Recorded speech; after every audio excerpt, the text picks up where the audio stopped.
Most Americans believe the truth surrounding the assassination of President John Fitzgerald Kennedy has been covered up. One person with no illusions about Oswald's role launched his own investigation into the Kennedy assassination in 1967. The former district attorney of New Orleans, Judge Jim Garrison. He was employed by the Central Intelligence Agency, and he was obviously drawn into a scapegoat situation and made to believe ultimately that he was penetrating the assassination. And then when the time came, they took the scapegoat, the man who thought he was working for the United States government, and killed him real quick. And then the machinery, disinformation machinery started turning, and they started making a villain out of a man who genuinely was probably a hero. And the icing on the cake is the president's decision to withdraw the troops from Vietnam. That was the CIA's war. They wanted it, they wanted to promote it, they wanted to push it. The people who I think had most to gain, as they saw it, were the military-industrial intelligence complex. It's a myth that the intelligence agents don't make policy. They make it all the time. They always say they're carrying out policy, and sometimes they are. The people who had most to gain were those who didn't want the peace in the world that John Kennedy had tried to turn the world toward when he and Khrushchev worked out the solution to the Cuban Missile Crisis. The people who didn't want John Kennedy to be president were those who were making incredible fortunes from war production. The divisiveness of that war that so many of the people thought unjustified and unnecessary and it shouldn't have been there, it split this country widely, and many of those things have lingered on since. Kennedy made a speech at American University in June of the year before he died, and he said, we live in one world, we got to breathe in the same air, and we got to live together, we're going to die together. He was very disturbed by our involvement in Vietnam, which he inherited.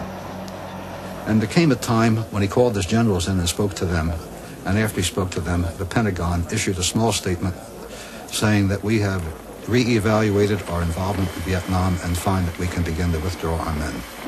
The plan was to begin by withdrawing 1,000 a month. 17,000 were to be withdrawn by the time of the election, which was a year later. One plane load reached the United States when John Kennedy was killed. 3 days after the assassination, the body wasn't yet in the ground. The Pentagon issued what they called a re-evaluation of its re-evaluation. And they said simply that we found that our re-evaluation was optimistic. And the rest is history. The whole world turned around on it. Kennedy represented the voice of hope, a voice of opportunity, a voice for the future, uplift.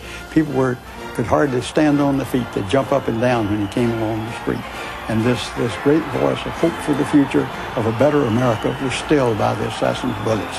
And people were depressed and mourned over it and thought we have lost our brightest and best in the head. I can't tell you how many collegiate audiences reflected this. All people of all ages reflected it on the radio talk shows, which spent a lot of time on this. So people lost their faith in the government. And the government earned that loss of faith.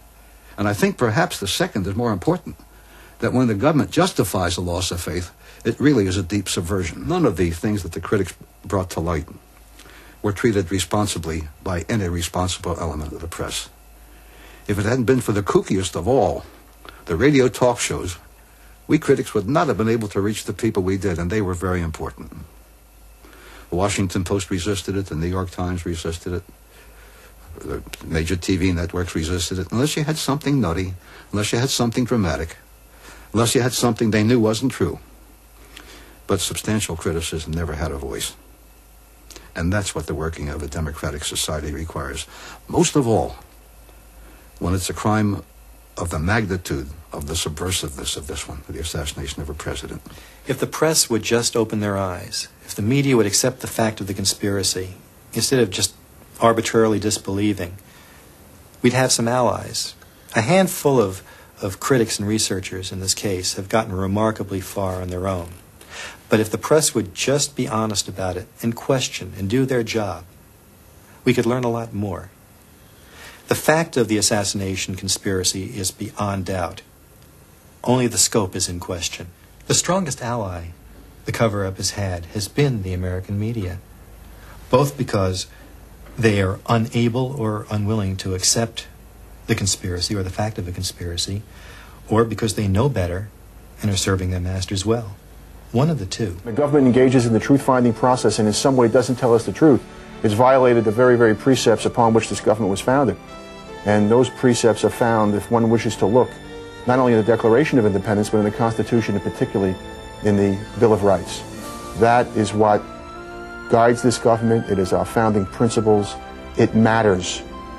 I think it is terrible just to know that a nation can have within its own government those kind of evil influences that can cause something like that to happen, and then to cause it to be covered up to the extent that it has been, makes you feel like you're really not in a democracy anymore. A nation is strong when it does things openly, courageously, and according to the law. Amen. Well, I have studied Marxist philosophy, yes, sir, and also other philosophers. But are you a Marxist? I think you did admit on an earlier radio interview that you consider yourself a Marxist. Well, I would very definitely say that I am a Marxist. That is correct. But that does not mean, however, that I'm a communist. What is the difference between the two? Well, there's a great deal of difference. Several American parties in several countries are based on Marxism, such as Ghana. Certain countries have characteristics of a socialist system, such as Great Britain with its socialized medicine. These, then, are the differences between an outright communist country and countries which adhere to leftist or Marxist principles.